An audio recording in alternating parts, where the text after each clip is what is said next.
It is good evening, everyone. So it's the end of April, and you know summer has started here in Dubai. So you gotta do all the precautions to prevent the hot, flaming summer heat. It is time to put back the sunroof cover for my Tesla Model Y, which I was already installed, and I took it off when winter started. It is very easy and simple to install, and you can do it alone without the help of anyone. It comes into two pieces, which is the foil and the fabric. You can put the two pieces together, and then you have the clips. You just install the clips into the sunroof shade, and you're all ready to go.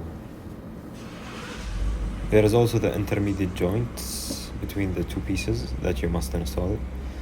So I bought this cover from Amazon since the one that Tesla sells is out of stock.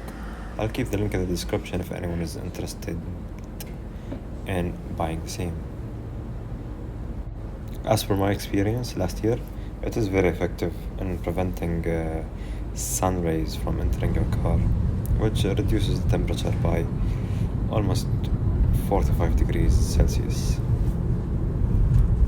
Overall, it's an excellent product. And as always, thank you for watching.